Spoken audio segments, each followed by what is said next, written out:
जुम्लाको पातरासी गाउँपालिकाका महिलाहरूले व्यावसायिक तरकारी खेतीबाट आत्मनिर्भर हुन थालेको बताएका छन्। आफूहरूले उत्पादन गरेका तरकारी विभिन्न जिल्लामा निर्यात हुन थालेपछि भने जस्तो फाइदा भइरहेको उनीहरू बताउँछन्। बजारमा तरकारीको माग बढ्दै गएकोले कोदो मकै लगाउने बारीमा आलु काउली प्याज मुला बन्दा लगायत तरकारी लगाउन थालेपछि एकजना महिलाले वार्षिक 50,000 देखि 3 लाख रुपियाँसम्म कमाउने गरेको उनीहरूले बताएका छन्। सकारात्मक प्रयासबारे चर्चा गरिने साप्ताहिक विकल्पको बाटोमा जुम्लाबाट हाम्री संवाददाता कृष्णमाया उपाध्यायले पठाएको यो रिपोर्ट सुनौ।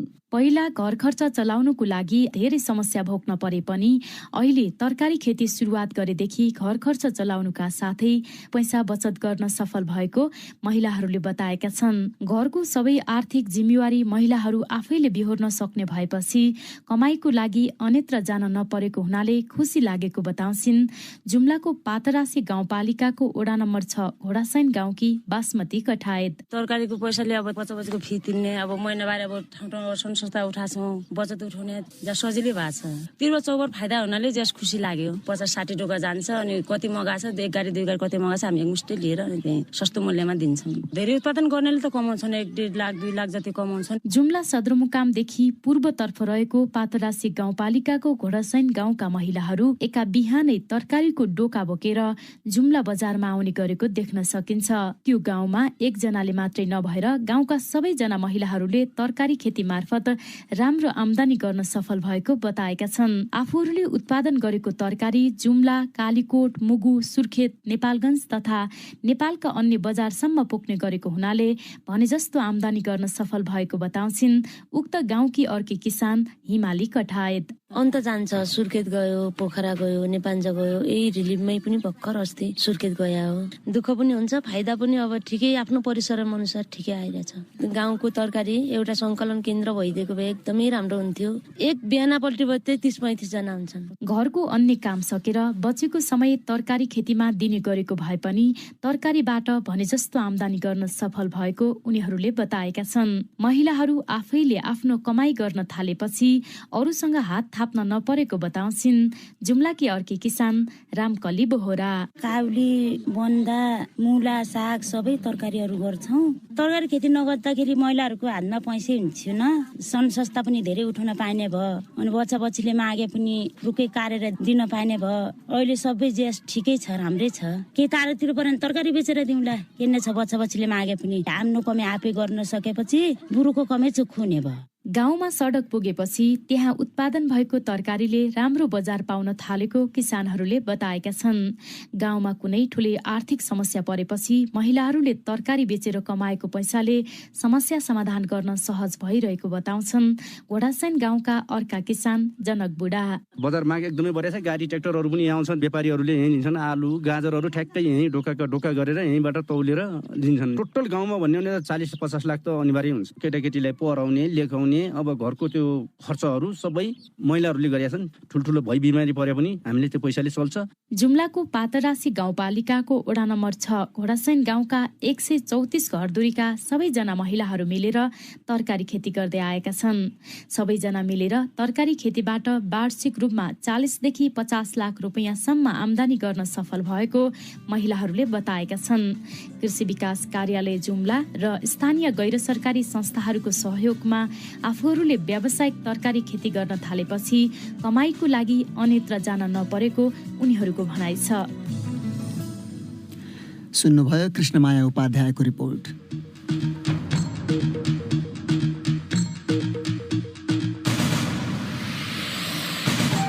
हवस् त यसका साथै BBC नेपाली सेवाको साँझ पख यही सकिन्छ। अब हामी भोलि बिहान 7:15 बजे बिहानी पख लिएर आउनेछौँ। त्यस बेलासम्मका लागि हामी सबैलाई बिदा दिनुहोस्। नमस्कार।